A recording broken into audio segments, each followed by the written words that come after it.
Hi, welcome to this week's session of A Journey Home. So, I am Andrea. I am a nurse, a holistic practitioner, a leaky gut, thyroid, and weight loss expert. But I was always not in the same place or the same mind frame. So, things happen over the course of our lives and it changes who we are. And I think it lends a hand to what you aspire to, what you'd like to do in your life. And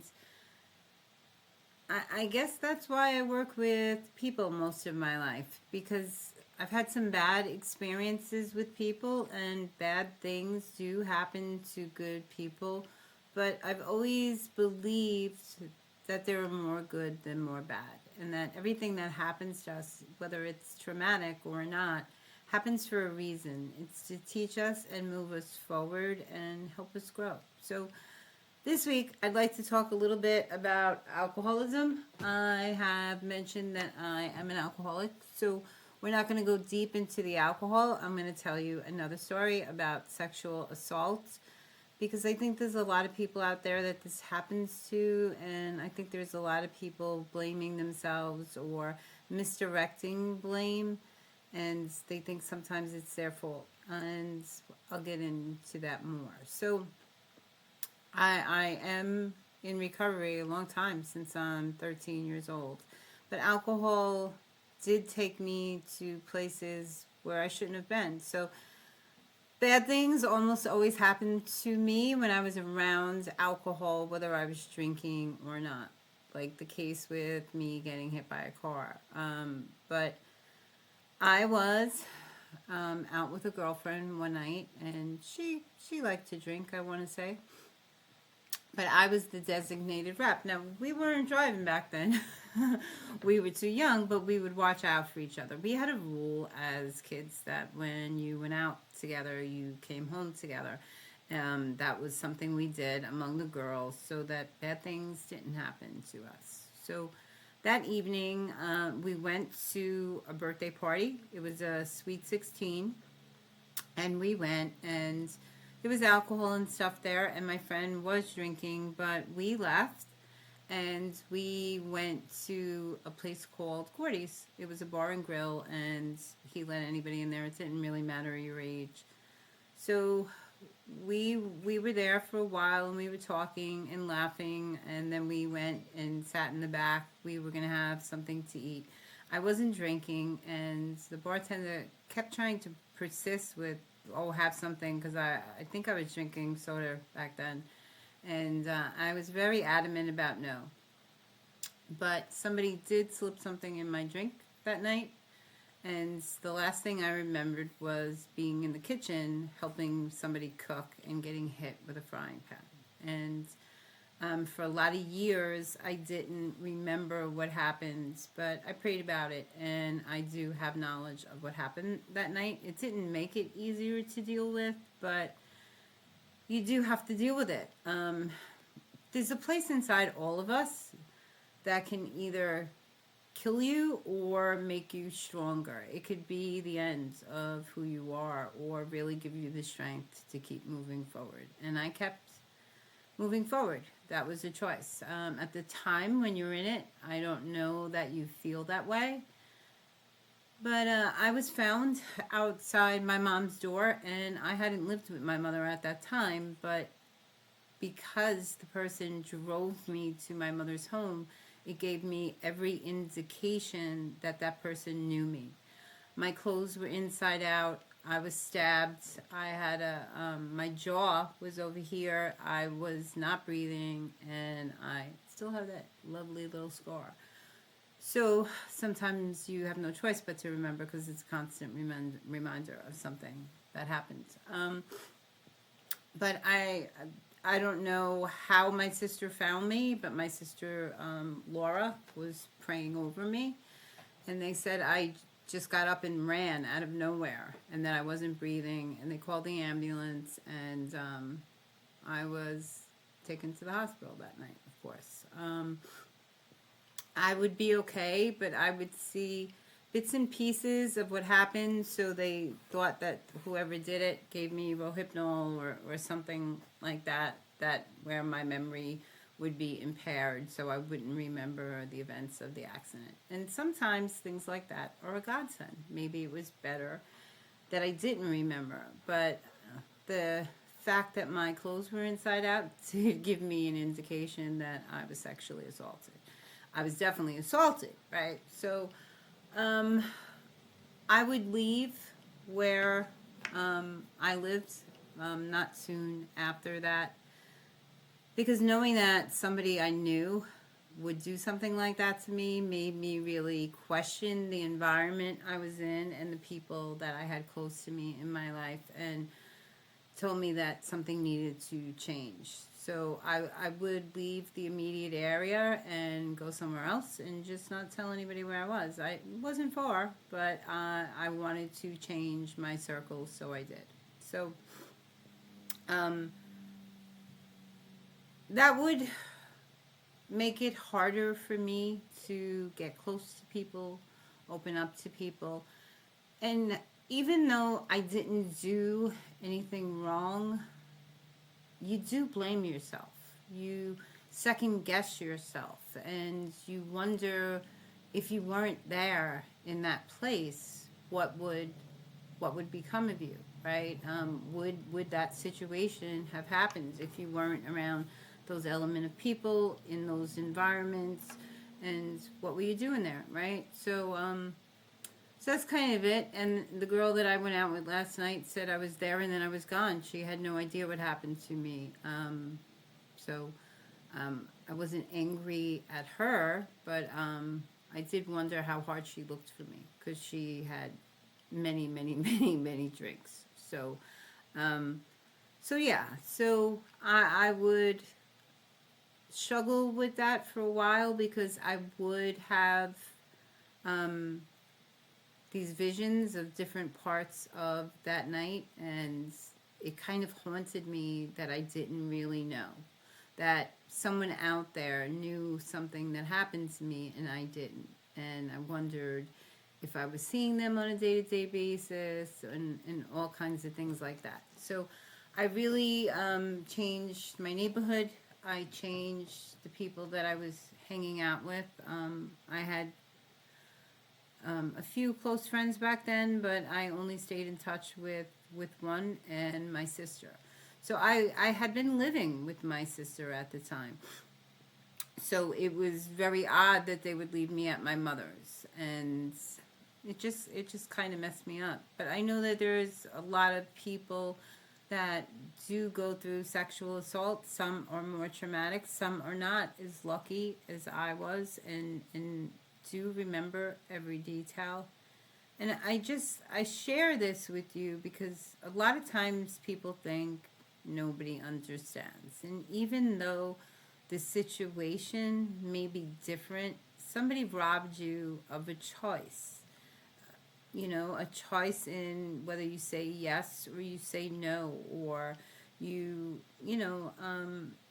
I think that's important. You feel very violated, and it is hard to trust after that again. It would change who I was as a person, because I felt like I was sexually assaulted. Sex no longer wasn't such a big deal to me, I guess you could say. Maybe I became more promiscuous, because you either shut yourself down or you become more promiscuous, and I think I led more that way, because at that point it didn't mean intimacy and love to me like it did to other people, because somebody had robbed me of that right. And I'm that person that when I love completely and fully. So that kind of stopped at that point. At that kind of point, I was very careful about who I gave my heart to, who I trusted, and who I would let that close to me ever again. And it would be years before I would really trust someone, or really be intimate in a real way, where they would be close to me and they would know things about me. I would like have people get so far and no further, you know. So it does change you. It does make you second guess when you're going to places. There's always that thought in the back of your mind: do I belong here? Should I be going here? Um, I stayed more to myself. I was that person that was a loner all the time. Even though I had a lot of friends, I really enjoyed being alone. So, in that aspect, it really didn't affect me too much because I enjoyed being alone. So, I became more active in my own life and things that I wanted to do, more goals, more achieving more goals, and more really changing direction and looking for what I wanted to do. So I'm a nurse. I've always been in healthcare since I was 15. I started as a volunteer, but I wasn't really sure what I did with my life. So I even did home care back then, and I went to school for engineering, for cosmetology. I did tree surgery. I did a lot of different things while I was trying to find my identity. But healthcare was always that one constant. I was always doing something in healthcare, whether I was getting paid or volunteering for it. I would do phlebotomy, I would do EKGs, I would do sonograms, I would do all different things before I did decide to do a nurse. I worked in different sectors of healthcare. So I think that I was more compassionate and more empathetic because I believed that there was good out there and that people needed more good and that people needed you to hear them and listen to them. And I think that it made me better at my job. It made me more humble. And I think why I loved healthcare so much is not just being, in the hospital for a longer time when I was a kid because my lungs were underdeveloped and my mother got hit by a car and there I was. But because there's such a feeling that comes over you when you do something really good for someone else. You feel so good when you come home, and I wanted to keep feeling good because I hadn't had a lot of good in my life up until then. But I know that when, even if it was something silly like turning down someone's pillow and the smile that they were grateful, it made me feel good that I could help somebody in that way, that I could be there for someone else in that way. And I wanted to keep feeling like that. So it was, I guess you could say, my destiny that I wind up in healthcare, right? Because everywhere I went, it was there. I had situations where, I was a lifeguard and people were drowning even before I was a lifeguard. That kind of made me go into that, where I would dive in to help people. I was always stepping up to help other people. And maybe it was just because I hadn't found me yet. And maybe it was because I wanted people to step up for me. I don't know the, the meaning behind everything I did. But I know that things that happen to you in your life change you. And bad things do happen to good people. It's nobody's fault. It's not God's will for those things to happen to us. But everything that happens to us, good, bad, or indifferent, makes us who we are at our core level. And I think that even in those bad situations, something good came out of it. I learned that I could get through something like that. If someone would have asked me prior to that, I probably would have told them no. I don't know. I don't know if I could handle that. But you do handle it because you have to. What's your alternative? And you learn that you can tolerate so much more. So that's it. We're not going to get really deep into the gory details. I do know that there's a lot of people out there that maybe this is happening to, or maybe it's happened to recent, and they're blaming themselves. And I want to let you know that it's not your fault, and being in a certain place at a certain time does not give anybody the right to violate you or to take that decision away from you. Whether it says it sexually or physically, assaulting another person, that's not a good thing. That's not cool. And people out there really shouldn't be doing that. And there's a lot of different people in the world. There are good people in the world, but there are a lot of bad too. So Choose your friends wisely and choose the people you hang around with wisely. And when you go someplace, really buddy up with someone. You shouldn't really be going um, places alone. Even if you're going on those walks. The world is changing, and we have to have our eyes open. A lot of times people are so involved in their devices that they're really not paying attention to where they are or where they're going. So my advice would be not to be walking around late at night down dark alleys with your headphones on and not being aware of where you are. You should always be aware of your surroundings. You can't protect yourself if someone catches you off guard. So forewarned is forearmed, right? If you know that you're going to be in a place where potential harm can happen, then have a buddy system, and just that is good enough, right? But know that if something has happened to you like that and you just need someone to talk to, I'm there.